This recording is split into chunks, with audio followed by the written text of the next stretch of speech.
Your culture isn't what you say it is. It's what your people experience. You can have things like people first written on the wall. You can have well-being in your strategic plan. You can talk about engagement or say that you have an open door policy.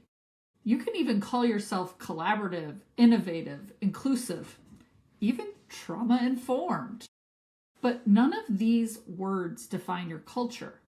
It's your employees, and their repeated experience is what makes your culture. And this is the part that I think a lot of organizations miss. People don't experience your value statement. They experience their supervisor, their leaders.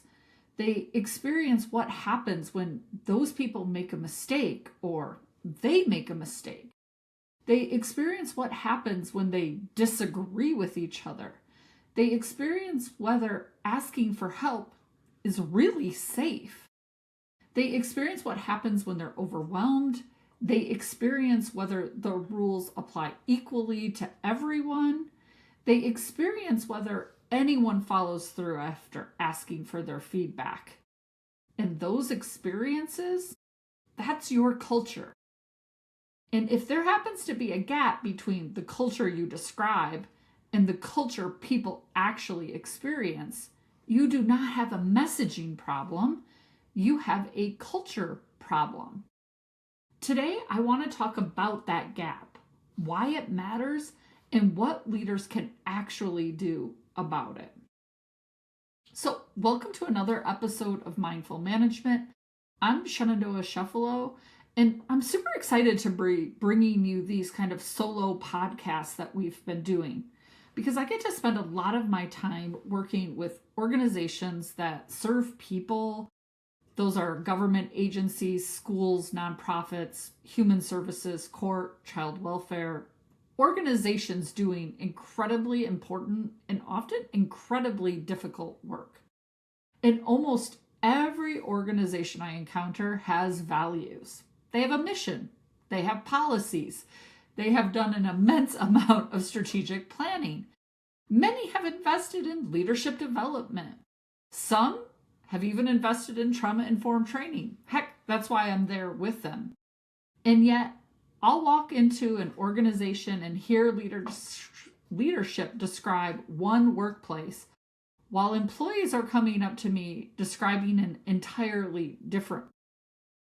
Leadership says, we're very collaborative. Employees tell me we're usually told after the decision has already been made. Leadership says, we care about well-being and engagement.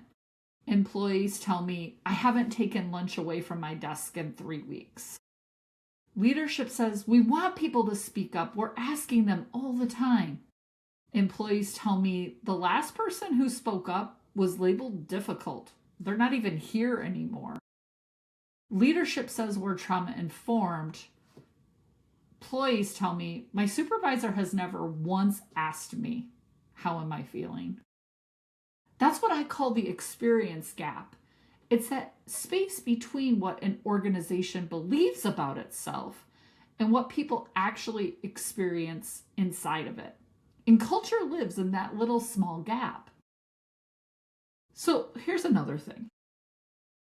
One of the biggest mistakes that we can make when we talk about organizational culture is that we tend to evaluate culture when everything is going really well. At the retreat, at the staff appreciation event, during onboarding or the annual meeting, when the CEO is giving an all-staff speech. That's easy.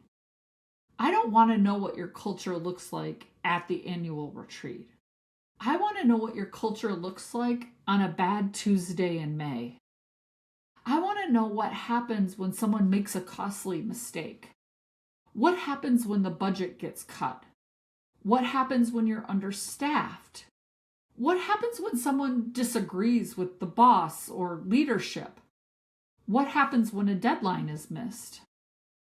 What happens when somebody says, I can't do one more thing? Because that's when culture becomes visible. Anyone can lead according to their values when everything is going well. The real test is whether your values survive stress. And that's one of the reasons trauma-informed and human-centered implementation matters so much. Because stress changes behavior. It changes how we communicate, how we make decisions. It changes how much control we try to exert, where we try to exert that control. It changes our capacity for curiosity. And if we haven't actually embedded our values into the way we work, the minute pressure rises, we default back to our old patterns. Your strongest culture signal isn't what leadership says when things are going well. It's what leadership does when something goes wrong. I just want you to sit with that for a minute. What are you doing on the bad Tuesday? That's what matters. And so I want to give you like 5 examples of this gap, because I think many of you are going to recognize your workplace in at least one of them. And I say that because for me, my work can become super repetitive where organizations are like, well, we're really unique in this way. And the truth is I've probably seen it 2 or 3 other times that week in other organizations. So maybe you'll recognize yourself as a leader too, and that's okay. Because this isn't about blame, it's just about noticing. We can't change anything that we're unwilling to see. A saying that I keep repeating to myself over and over. So the first thing is we have to actually just call it out. So don't worry about guilt or shame or, ooh, I have done that.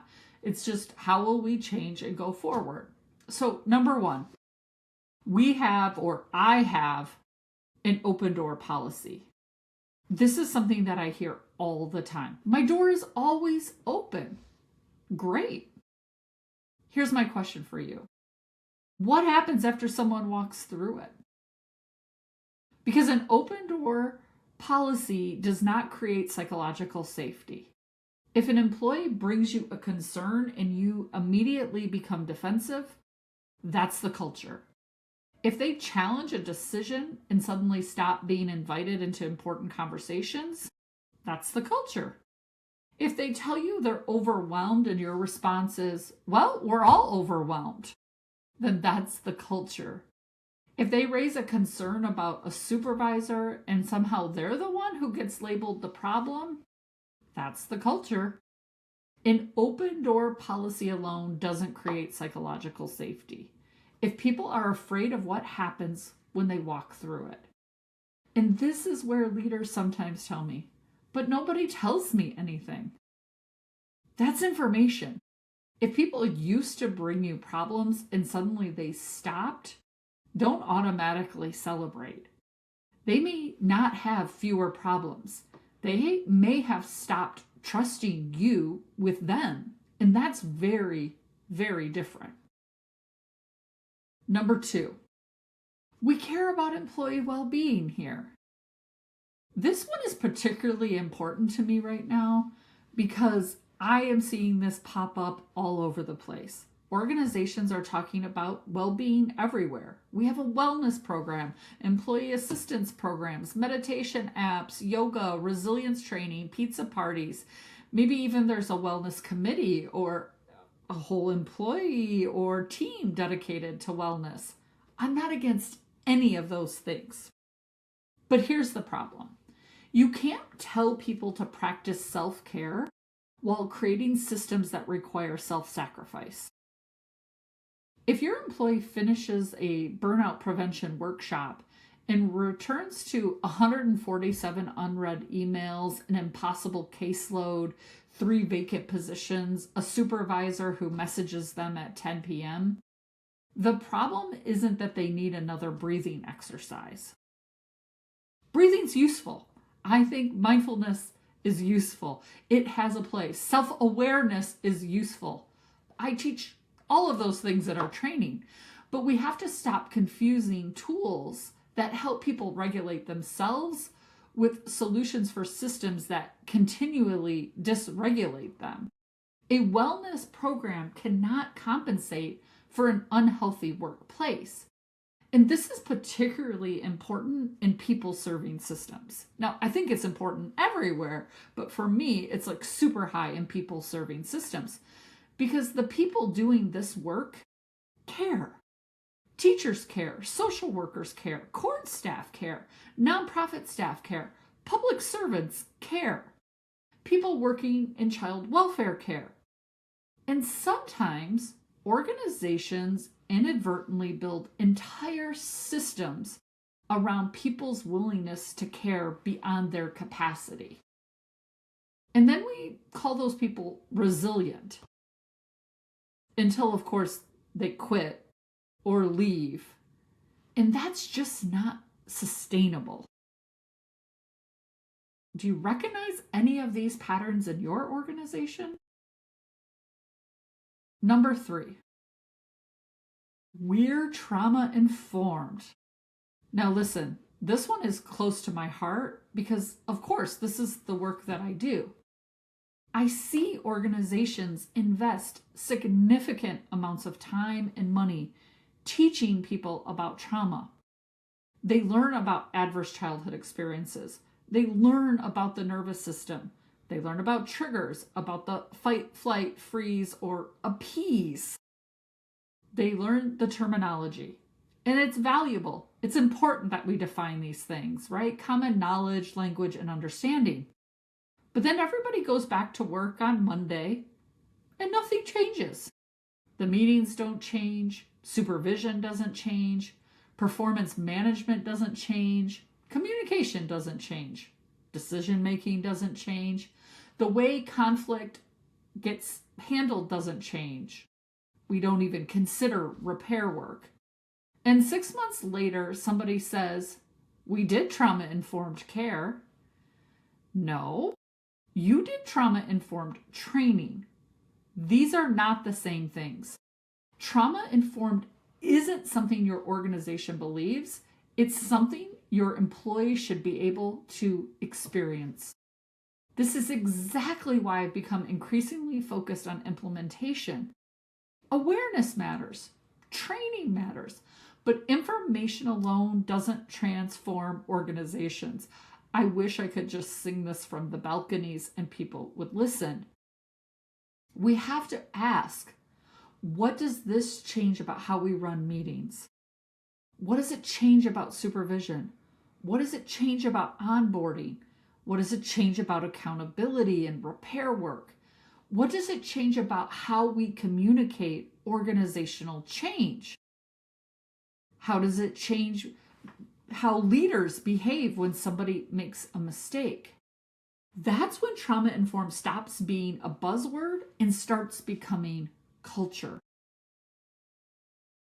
You can go to all the greatest trainings in the world, but if you don't change the way you work, it doesn't matter.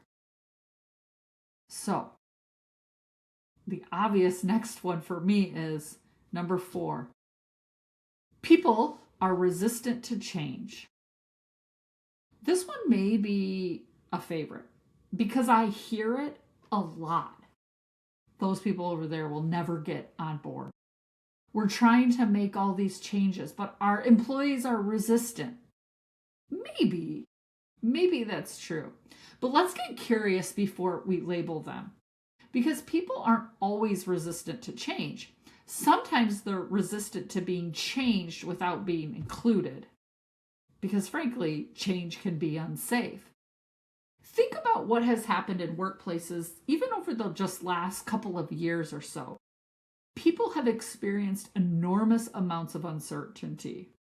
Changes in where we work, changes in how we work, leadership turnover, staffing shortages, budget pressures, technology changes, AI, new expectations, new initiatives, reorganizations.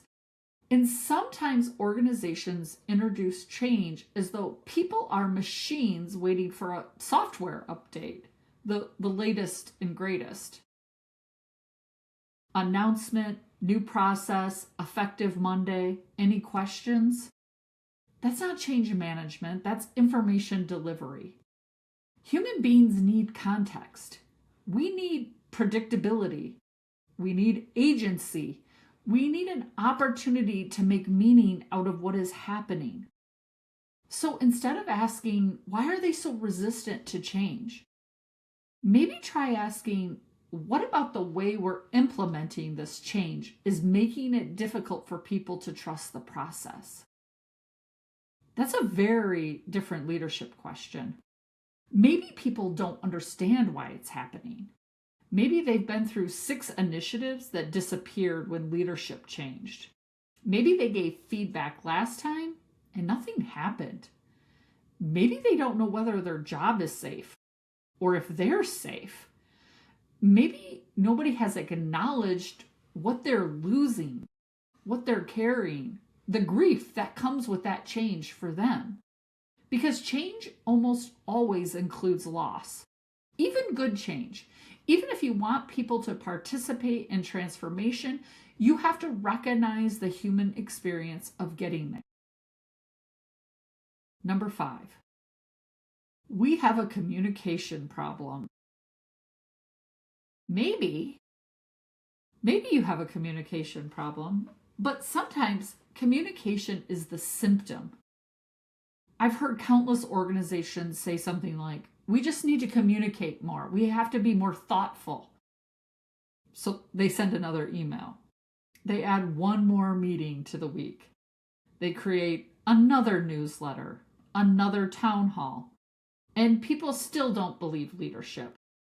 At some point, we have to ask whether the problem is actually communication. Because if leaders keep communicating and nobody believes them, you don't have a communication problem. You have a trust problem. Trust is not created by volume. It's created by congruence. Do your actions match your words? Are you living in integrity? If you say feedback matters, what happens with the feedback? If you say well-being matters, what happens when someone sets a boundary? If you say mistakes are learning opportunities, what happens when somebody actually makes one? If you say people are your greatest asset, what happens during the budget meeting? Because people notice. They are constantly collecting evidence about what is actually safe, valued, and rewarded in your organization. That's culture. When I do trainings, I talk about this concept, the parallel process. And it's particularly important for organizations that serve people. I talk about it a lot, this mirror, because very simply, the way we treat the people doing the work eventually shows up in the way they are able to do the work. If your employees operate in fear, scarcity, urgency, this constant dysregulation, we cannot be surprised when some of that gets reproduced in interactions with clients, students, families, patients, community members. We can't build systems that exhaust employees and then demand that those employees create calm for everyone else. We can't create fear internally and expect compassion externally. You cannot sustainably ask employees to provide an experience that they're not receiving themselves. That's why organization culture, in my opinion, isn't an HR issue. It isn't a nice to have. For organizations that serve people, culture directly affects mission. How can we care for the people doing the work, right? That influences how they're able to care for the people we're here to serve. That's madness. And that's why it matters so much to me. Okay, so what do we do? If you're listening to this and you're thinking, okay, Shen, I see some of these gaps. Or maybe you've heard me at some trainings and you're like, got out of touch with it. In the moment you were like, yep. And then you went back to work and did things the same way again. What do we do? Start smaller than you think. Don't immediately create another initiative. Start observing experiences. And I would start asking myself these 3 questions. First, what do we say we value? And by the way, I want you to actually write it down. What do you value? Safety, trust, collaboration, well-being, accountability, innovation. Whatever your organization says matters. Actually write it down. Second, what would employees experience if that value were actually true? What would it look like? If you value transparency, what would transparency look like in a staff meeting? If you value well-being, what would that look like when somebody says they're at capacity? Or, I don't know, look at a schedule of one of your random employees. Can you see well-being in their schedule?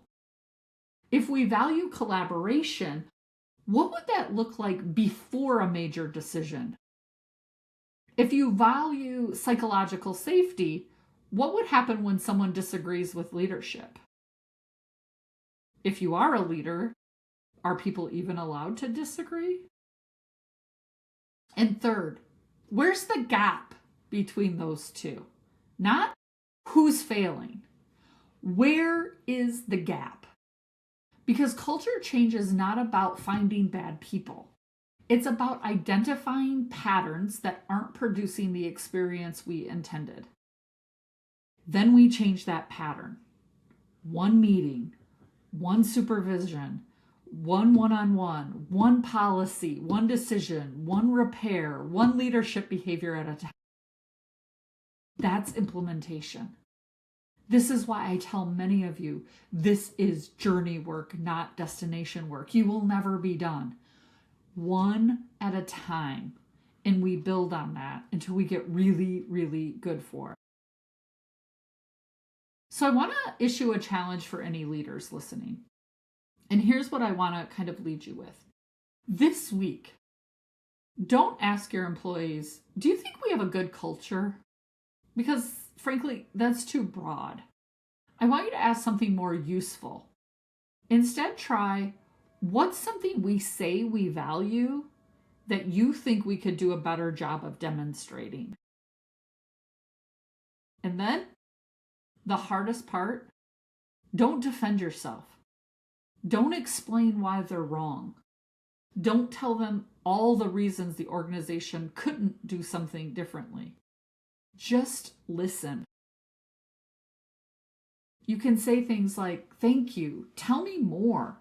Or, can you give me an example? Or, what would doing that differently look like to you? Because here's another truth about psychological safety. The fastest way to destroy trust is to ask for feedback and then punish people for giving it. If you're going to ask, be prepared to hear something you don't like. That's leadership. That's what it means to truly be a leader. Your culture isn't your mission statement. It's not your strategic plan. It's not your employee handbook. And it's not what happened at your last retreat or training. And it's definitely not what your website says. Your culture is the collection of experiences people have with your organization every single day. It's the meeting after the difficult meeting. It's the supervisor responding to a mistake. It's what happens when somebody says no. It's how change gets introduced. It's whether leadership repairs harm.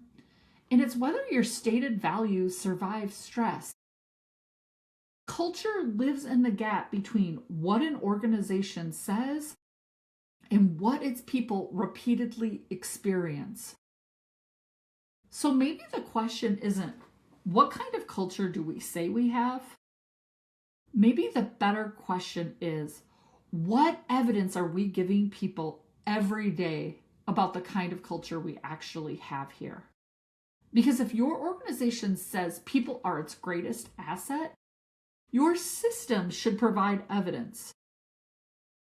And if they don't, it's not a reason for shame. It's an invitation to change. That's the work. Not a slogan, not an initiative, not another box to check, but real implementation. One interaction, one decision, in one system at a time. I'm Shenandoah Chefalo. This is Mindful Management. If something in this conversation made you think about your organization differently, share this video with someone who needs to be part of that conversation. And if your organization has done the training, knows the language, and is asking, but how do we actually make this real? That's exactly the kind of work we do here at Chefalo Consulting. Beyond trauma-informed awareness into real implementation. Until next time, stay mindful, stay human, and keep leading like it matters. Because it does. See you then.